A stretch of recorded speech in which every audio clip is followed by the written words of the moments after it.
ஆயால் இன்றைக்கி வந்து பார்த்தோம்னா பிப்ரவரி 6 கரண்ட் அஃபேர்ஸ் பார்க்க போகிறோம். ஸோ பிப்ரவரி 6 வந்து பார்த்தோம்னா ஃபஸ்ட் இஷ்யூ எதுன்னு பார்த்தோம்னா Tamil Nadu launches urban greening policy under mission green Tamil Nadu mission. இப்போ என்னென்னா தமிழ்நாடு கவர்மெண்ட் வந்து பார்த்தோம்னா க்ரீன் தமிழ்நாடு மிஷன், ஓகே, பசுமை தமிழகம் அப்படின்ற ஒரு திட்டம் வந்து தொடங்கினாங்க. எப்போ தொடங்கினாங்கன்னா செப்டம்பர் மாதம் 2022 தொடங்கினாங்க. இந்த திட்டத்தின் கீழ் வந்து பார்த்தோம்னா நகர்ப்புற பசுமை திட்டம் அப்படின்ற திட்டத்தை இப்போ வந்து துவக்கியிருக்காங்க. ஃபஸ்ட் நம்ம என்ன பார்ப்போம்னா இந்த பசுமை தமிழகம் இந்த திட்டத்தை வந்து பார்ப்போம். ஸோ இந்த திட்டம் பார்த்துட்டு அப்புறமா வந்து பார்த்தோம்னா இந்த ரெண்டாவது திட்டத்துக்கு வருவோம். ஸோ இந்த திட்டம் என்ன சொல்கிறாங்கன்னா தமிழ்நாடோட காடுகளோட பரப்பளவு வந்து பார்த்தோம்னா 33% அதிகப்படுத்துவோம். இதுதான் திட்டம். இப்போ வந்து பார்த்தோம்னா தமிழ்நாடோட காடுகளோட பரப்பளவு இந்த பர்சன்டேஜில் வந்து பார்த்தோம்னா 23%. இதை வந்து அடுத்த 10 ஆண்டுக்குள்ளே, ஸோ அடுத்த 10 ஆண்டுக்குள்ளே 33% உயர்த்தணும். அதுக்கடுத்து பார்த்தோம்னா இந்த குளோபல் வார்மிங் உலகம் வெப்பமயமாவதை குறைக்கணும்.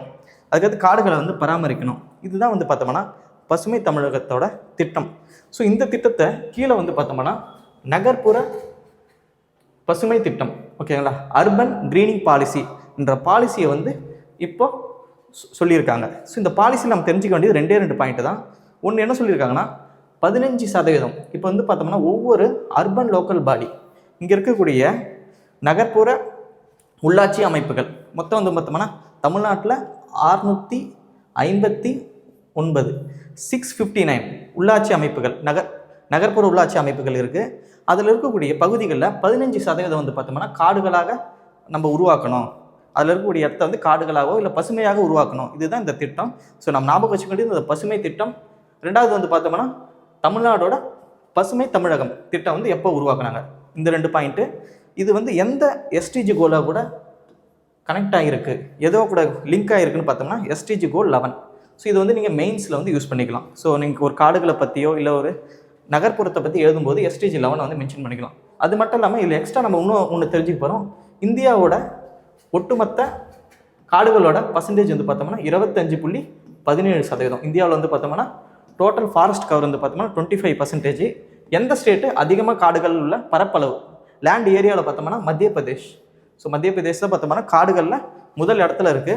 இதே பர்சன்டேஜில் பார்த்தோம்னா நம்ம வந்து பர்சன்டேஜில் மொத்தம் அந்த ஸ்டேட்டோட ஏரியாவில் பர்சன்டேஜில் பார்த்தோம்னா மிசோரம் 87% மிசோரம் வந்து பார்த்தோம்னா காடுகளாக இருக்குது. ஸோ 87% வந்து பார்த்தோம்னா மிசோரம். ஸோ அதிகமாக லேண்டில் பார்த்தோம்னா மத்திய பிரதேசம், இதே பர்சன்டேஜில் பார்த்தோம்னா மிசோரம். ஸோ இந்த எக்ஸ்ட்ரா இன்ஃபர்மேஷன் நம்ம ஃபிலிம்ஸ் பாயிண்ட் ஆஃப் வியூ தெரிஞ்சு வச்சுப்போம். ஸோ அடுத்து நம்ம பார்க்க போகிறது நியூஸ் 2. ஸோ நியூஸ் 2 போய் பார்ப்போமா.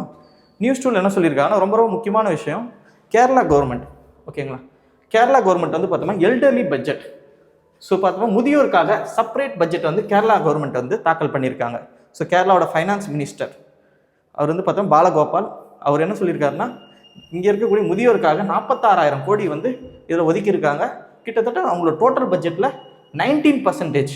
அப்போ ஒட்டுமொத்த 100% பட்ஜெட்டில் இங்கே இருக்கக்கூடிய 19% பட்ஜெட் வந்து பார்த்தோம்னா முதியோருக்காக பயன்படுத்த சொல்லியிருக்காங்க. ஸோ ஏன்னு பார்த்தோம்னா கேரளாவோட இந்த முதியோர், ஓகே, எல்டர்லி பீப்புள், ஓகே, 60 வயசுக்கு மேலே அவங்களோட பாப்புலேஷன் பார்த்தோம்னா வேகமாக ஏறிக்கொண்டு இருக்குது. அவங்களோட பர்சன்டேஜ் வந்து பார்த்தோம்னா வேகமாக இருக்குது. கம்பேரிங் நேஷன், நான் இங்கேருந்து தேசிய லெவலில் கம்பேர் பண்ணும்போது கேரளாவில் அந்த வயது வந்து உங்களோட பாப்புலேஷன் அதிகமாகுது. ஸோ அதனால் வந்து பார்த்தோம்னா அவங்களுக்கான ஹெல்த் ஃபெசிலிட்டிஸ், அவங்களுக்கான ஹாஸ்பிட்டல்ஸு, அவங்களுக்கான ரிட்டையர்மெண்ட் ஹோம்ஸு, அவங்களுக்கான பென்ஷன், இதுக்காக வந்து ஒதுக்கிறதுக்காக 46,000 கோடி வந்து ஒதுக்கியிருக்காங்க. எக்ஸாம்பிள் நம்மளை என்ன கேட்பாங்கன்னா எந்த ஸ்டேட்டு வந்து பார்த்தோம்னா எல்டர்லி பட்ஜெட் வந்து தாக்கல் பண்ணியிருக்காங்கன்னா கேரளா கவர்மெண்ட். ஸோ இது ஞாபகம் வச்சிங்கன்னா போதும். ஸோ அடுத்து நம்ம பார்க்க போது மிசில்ஸ். என்ன பார்க்க போனால் அக்னி 3 மிசில்ஸ். இப்போ வந்து பார்த்தோம்னா ரீசெண்டாக வந்து பார்த்தோம்னா ஒடிசாவில் வந்து சாந்திப்பூர் ஒடிசா அங்கே வந்து பார்த்தோம்னா அக்னி 3 வந்து டெஸ்ட் பண்ணாங்க. அது சக்ஸஸ்ஃபுல்லாக வந்து பார்த்தோம்னா அவங்க குறிப்பிட்ட டார்கெட்டை வந்து கரெக்டான பேராமீட்டர், இப்போ அவங்க சொன்ன டார்கெட்டை கரெக்டாக அச்சீவ் பண்ணிச்சு. ஸோ நம்ம என்ன பார்க்க போனால் அக்னி 3னா என்னென்ன மிசைல்ஸ்னால் அக்னி அந்த வரிசையில் இருக்குன்றதை பார்க்க போகிறோம். மொத்தம் பார்த்தோம்னா அந்த அக்னி வரிசையில் மொத்தம் 5 மிசைல்ஸ் இருக்குது. ஸோ அக்னி 1, அக்னி 2, ஸோ அக்னி 1, அக்னி 2, அக்னி 3, அக்னி 4, அக்னி 5. அட்வான்ஸ் வெர்ஷன் பார்த்தோம்னா அக்னி 5 தான் ரொம்ப அட்வான்ஸ் ஆனது. இதில் என்னென்ன கிலோமீட்டர்ஸ், எக்ஸாம்பிள் என்ன கேட்பாங்கன்னா அக்னி 1க்கு எவ்வளோ கிலோமீட்டர், அக்னி 2க்கு என்ன கிலோமீட்டர்னு கேட்பாங்க. அக்னி 1 700 கிலோமீட்டர், ஸோ 700 கிலோமீட்டர். அக்னி 2 வந்து 2000 கிலோமீட்டர். அக்னி 3 வந்து 3500 கிலோமீட்டர். அக்னி 4 வந்து 4000 கிலோமீட்டர். அக்னி 5 வந்து 5500 to 8000 கிலோமீட்டர். ஸோ இந்த அக்னி 5 தான் வந்து பார்த்தோம்னா ஐசிபிஎம் சொல்லுவாங்க, இன்டர் கான்டினென்டல் பலாஸ்டிக் மிஷன். கண்டம் விட்டு கண்டம் போய் பாயும். ஓகேங்களா? இங்கேருந்து யூரோப்பு, இங்கேருந்து ஆஸ்திரேலியா, அந்த மாதிரி கண்டம் விட்டு கண்டம் வந்து பாயக்கூடிய மிசைல்ஸ் தான் வந்து பார்த்தா அக்னி 5. ஸோ இந்த அக்னி 5 வந்து பார்த்தோம்னா சில குறிப்பிட்ட நாடுகள் கிட்ட தான் இருக்குது. எக்ஸாம்பிள் பார்த்தோம்னா USA, Russia, China, Israel, France, இந்த மாதிரி இந்த 5 நாடு கிட்ட தான் இருக்குது. இப்போ வந்து இந்தியாவிட்டையும் இந்த மிசைல்ஸ் வந்து இருக்குது. ஸோ இதில் வந்து பார்த்தா அக்னி 3 வந்து பார்த்தோம்னா டெஸ்ட் பண்ணியிருக்காங்க. ஸோ அக்னி 3 பற்றி நம்ம ஜென்ரலாக தெரிஞ்சு வச்சுக்கலாம். ஸோ அக்னி 3 பொறுத்த வரைக்கும் இது 3500 கிலோமீட்டர் ரேஞ்ச் உள்ளது. இது வந்து பார்த்தோம்னா 3500, இந்தியாவை சுற்றி இருக்கக்கூடிய ஒரு 3500 கிலோமீட்டர் உள்ள இருக்கக்கூடிய டார்கெட்டை இது கரெக்டாக போய் ஹிட் பண்ணோம். இது வந்து 2 ஸ்டேஜ். ஓகே, ஆனால் அக்னி 5 வந்து பார்த்தோம்னா 3 ஸ்டேஜ். ஸோ 1, 2, 3. ஆனால் அக்னி 3 வந்து பார்த்தோம்னா 2 ஸ்டேஜ், ரெண்டுமே சாலிட் ஃபியூவல், ரெண்டுமே பார்த்தா திடப்பொருளால் உருவாக்கப்படுற ஃபியூவல். இதை யார் உருவாக்குனாங்கன்னா DRDO. சாரி, இது வந்து பார்த்தோம்னா யார் உருவாக்குனா DRDO வந்து உருவாக்குனாங்க. ஓகே, இது தாண்டி வந்து தெரிஞ்சிக்க வேண்டியது முக்கியமானதை பார்த்தோம்னா பலாஸ்டிக் மிசைல் அப்படின்னா என்ன. இந்த பலாஸ்டிக் மிசைல் என்ன சொல்லுவாங்கன்னா ஃபயர் அண்ட் ஃபர்காட் மிஷன் சொல்லுவாங்க. ஸோ ஒரு வாட்டி நம்ம வந்து இது ஃபயர் பண்ணிட்டோம்னா அது நேராக பூமிக்கு மேலே போய் எந்த டார்கெட்டும் அங்கே போய் அச்சீவ் பண்ணிடும். இதுதான் வந்து பலாஸ்டிக் மிசைல்னு சொல்லுவாங்க. அக்னின்றது ஒரு பலாஸ்டிக் மிசைல். ஸோ அடுத்த நியூஸும் ரொம்ப ரொம்ப முக்கியமான நியூஸு, இந்தியாவும் கல்ஃப் கண்ட்ரி, ஓகேங்களா, இந்தியாவில் இருக்கக்கூடிய GCC, கல்ஃப் கோஆப்ரேஷன் கவுன்சில், இந்த நம்மளும் அந்த GCCயும் சேர்ந்து ஃப்ரீ ட்ரேட் அக்ரிமெண்ட்காக TOR சொல்லுவாங்க, டேர்ம்ஸ் ஆஃப் ரெஃபரன்ஸ், எப்படி நம்ம ஃப்ரீ ட்ரேட் அக்ரிமெண்ட் பண்ணலாம் அப்படின்னு ஒரு பேச்சுவார்த்தை நடத்தியிருக்காங்க. ஸோ நமக்கு எக்ஸாம் பாயிண்ட் என்ன தெரிஞ்சுக்கணும்னா GCCனா என்ன, அது எப்போ ஆரம்பிச்சாங்க, அதில் மொத்தம் எத்தனை நாடுகள் இருக்குது, அதோட ஹெட் குவார்ட்டர் என்ன, இதெல்லாம் தெரிஞ்சு வச்சுக்கணும். ஸோ இதுதான் வந்து பார்த்தோம்னா GCC நாடுகள், கல்ஃப் கோஆப்ரேஷன் கவுன்சில். மொத்தம் வந்து பார்த்தோம்னா இதில் 6 நாடுகள் இருக்குது. ஸோ இந்த 6 நாடும் சேர்ந்தது இந்த GCC. என்னென்ன நாடு பார்த்தோம்னா சவுதி அரேபியா, UAE, குத்தார், அதுக்கடுத்து பார்த்தா குவைத், பஹ்ரைன், ஓமன். ஸோ கத்தர், Bahrain, Kuwait, Saudi Arabia, UAE, Oman, இந்த 6 நாடுகள் சேர்ந்தது தான் GCC. இந்த 6 நாட்டை கூட நம்ம வந்து பார்த்தோம்னா ஒப்பந்தம் வந்து இப்போ மேற்கொள்ள போகிறோம். ஃப்ரீ ட்ரேட் அக்ரிமெண்ட்டுக்காக பேசின்னு இருக்கோம். இது எப்போ ஆரம்பிச்சாங்க, இந்த கூட்டமைப்பு எப்போ ஆரம்பிச்சாங்கன்னா 1981, 1981 சவுதி அரேபியாவோட கேபிட்டல் ரியாதில் வந்து இந்த மீட்டிங் ஆரம்பித்து இவங்கெல்லாம் வந்து ஒன்று சேர்ந்து நம்ம வந்து பார்த்தோம்னா பொலிட்டிக்கல் அண்ட் எக்கனாமிக் யூனியனாக இருப்போம், நம்ம வந்து பொலிட்டிக்கலாகவும் எக்கனாமிக்கலும் சேர்ந்து இருப்போம் அப்படின்னு சொன்னாங்க. முக்கியமாக ஹெட் குவார்ட்டர் பார்த்தோம்னா ரியாத், சவுதி அரேபியாவில் இருக்கக்கூடிய ரியாத், இதுதான் வந்து ஹெட் குவார்ட்டராக இருக்குது. முக்கியமாக இதில் என்ன ஒரு கன்ஃபியூஷன் இருக்குன்னா, எக்ஸாம்பிள் வந்து பார்த்தோம்னா ஈரான் அண்ட் ஈராக் வந்து கொடுப்பாங்க ஆப்ஷனில். ஸோ ஈராக்கும் இல்லை, ஈரானும் இல்லை. நோட் பண்ணுங்கள், ஈரானும் இல்லை. ஏன்னா அதெல்லாம் பக்கத்து நாடு தான். ஆனால் அது 2 நாடுமே இந்த கூட்டமைப்பில் இல்லை. ஓகே, அது மட்டும் இல்லாமல் இதில் முக்கியமாக நம்ம தெரிஞ்சுக்க வேண்டியது பார்த்தோம்னா 50% ஆயில் ப்ரொடக்ஷன், ஓகேங்களா, 50% ஆயில் வந்து பார்த்தோம்னா இவங்க தான் வந்து அந்த ரிசர்வ் இவங்ககிட்ட தான் இருக்குது. ஓகே, நம்ம அடுத்த நியூஸ் போகலாம். ஸோ அடுத்து ஒரு ஸ்போர்ட்ஸ் நியூஸ்.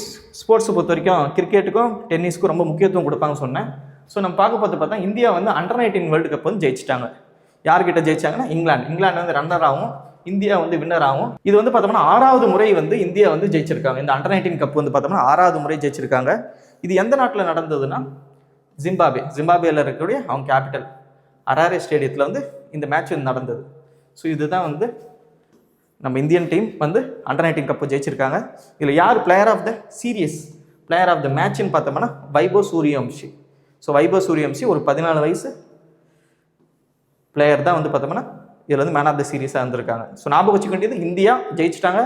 யார் வந்து ரன்னர் அப்னா இங்கிலாந்து, எங்கே நடந்ததுன்னா ஜிம்பாப்வே. யார் வந்து மேன் ஆஃப் த மேட்ச்ன்றதை தெரிஞ்சு வச்சுக்கோங்க. ஸோ அவ்வளோதான் இந்த நியூஸில். ஸோ அடுத்து நம்ம பார்க்க போகிறது ப்ரிலிம்ஸ் பாயிண்டர். ஸோ ப்ரிலிம்ஸ் பாயிண்டரில் நம்ம 3 நியூஸ் பார்ப்போம். ஸோ முதல் நியூஸ் வந்து பார்த்தோம்னா Indian air force. So Indian air force நடத்தக்கூடிய ஒரு எக்ஸசைஸ். ஸோ எப்போவுமே மிலிட்ரி எக்ஸசைஸ்க்கு தனிப்பட்ட கவனம் வந்து TNPSசியில் கொடுப்பாங்கன்னு நான் சொன்னேன். ஸோ அதில் வந்து பார்த்தோம்னா எக்ஸசைஸ் வந்து பார்த்தோம்னா ஜெய்சல்மர் ராஜஸ்தானில் நடக்க போகுது. இனிமேல் நடக்க போகுது. எப்போனா பிப்ரவரி 27 நடக்க போகுது. பேர் வந்து பார்த்தா வாயு சக்தி. ஸோ இது வந்து பார்த்தோம்னா ஃபுல் ஏர்ஃபோர்ஸ், இந்தியாவில் இருக்கக்கூடிய எல்லா ஏர்ஃபோர்ஸில் இருக்கிற முக்கியமான எல்லா ஜெட்ஸ் எல்லாமே வந்து பார்த்தோம்னா இதில் கலந்துக்கும். எல்லா ஏர்ஃபோர்ஸுமே இங்கே வந்து கலந்துக்குன்னு இந்த எக்ஸசைஸ் வந்து பாகிஸ்தானோட பார்டரில் பண்ணுவாங்க. ராஜஸ்தான் ஜெய்சல்மேரில் பண்ணுவாங்க. ஸோ ஞாபகம் வச்சுக்க வேண்டியது இந்தியன் ஏர்ஃபோர்ஸ், வாயு சக்தி எங்கே நடக்குதுன்னா ராஜஸ்தான். ஸோ இந்த 3 விஷயமும் ரொம்ப ரொம்ப முக்கியம். ஸோ அடுத்து வந்து பார்த்தோம்னா ஏற்கனவே பார்த்தா நியூஸோட அப்டேட் தான். ஸோ அப்டேட் தான். மணிப்பூரோட சிஎம் வந்து ஆல்ரெடி நம்ம பார்த்தோம், யும்னாம் கேம்சந்த் சிங். அவர் தான் வந்து இப்போ மணிப்பூரோட சிஎம் அப்பாயின்ட் பண்ணாங்க. இப்போ டெபுட்டி சிஎம் அப்பாயின்ட் பண்ணியிருக்காங்க. மணிப்பூரோட முதல் டெபுட்டி சிஎம் ஒரு பெண்ணாக இருக்குது பார்த்தோம்னா இவங்க தான் நம்சா கிப்ஜென்.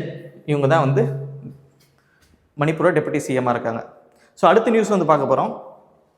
டெல்லி ஏர்போர்ட் தான் வந்து பெஸ்ட் ஏர்போர்ட்டாக அவார்டு வாங்கியிருக்கு. டெல்லி ஏர்போர்ட் தான் வந்து best airport of India award வாங்கியிருக்கு. இந்த அவார்டு கொடுத்தவங்க யாருன்னா wings of India. So wings of India வந்து பார்த்தோம்னா இந்த அவார்டு கொடுத்துருக்காங்க. டெல்லி தான் வந்து ஏர்போர்ட் தான் பெஸ்ட் ஏர்போர்ட் அப்படின்னு.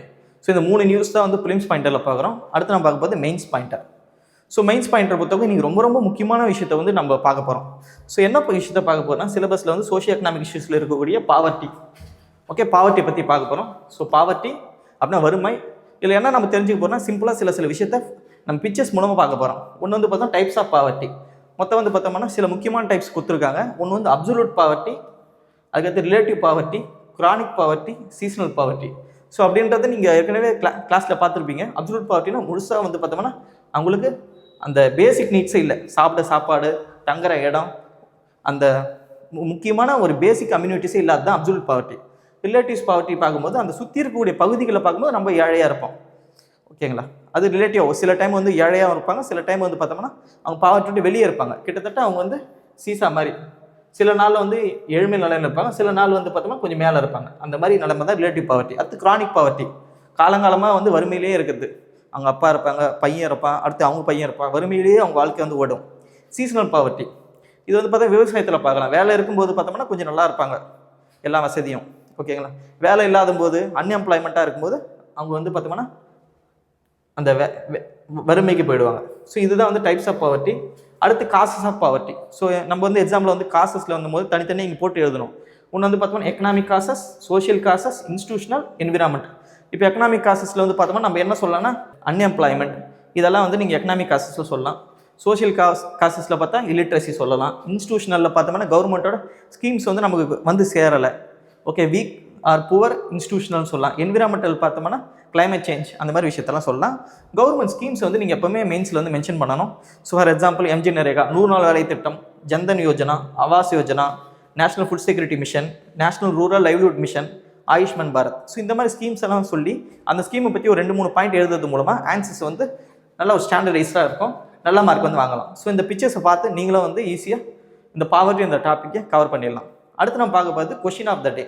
ஸோ இன்றைக்கி என்ன கொஷின் பார்க்க போகிறோமா, சஸ்டைனபிள் டெவலப்மெண்ட் கோல். ஓகேங்களா, இந்த சஸ்டைனபிள் டெவலப்மெண்ட் கோலில் நோ பாவர்ட்டி எந்த கோல்னு கேட்டிருக்காங்க. ஸோ வறுமையில்லா உலகம்ன்றது இந்த நிலையான நீடித்து வளர்ச்சி இலக்கில் வந்து பார்த்தோம்னா இந்த எஸ்டிஜியில் வந்து பார்த்தோம்னா எந்த கோல். ஆப்ஷன் ஏ வந்து பார்த்தோம்னா 3, ஆப்ஷன் பி வந்து பார்த்தோம்னா கோல் 2, ஆப்ஷன் சி வந்து பார்த்தோம்னா கோல் 1, ஆப்ஷன் டி பார்த்தோம்னா கோல் 4. ஸோ இதில் எது ஆன்சர் நினைக்கிறீங்களோ அது யூடியூப் கமெண்ட் செக்ஷனில் நீங்கள் வந்து போடலாம். ஸோ டெய்லி வந்து கரண்ட் அஃபேர்ஸ் பார்க்க வெற்றி யூடியூப் சேனலை நீங்கள் சப்ஸ்கிரைப் பண்ணலாம். ஸோ பார்த்ததுக்கு தேங்க்யூ.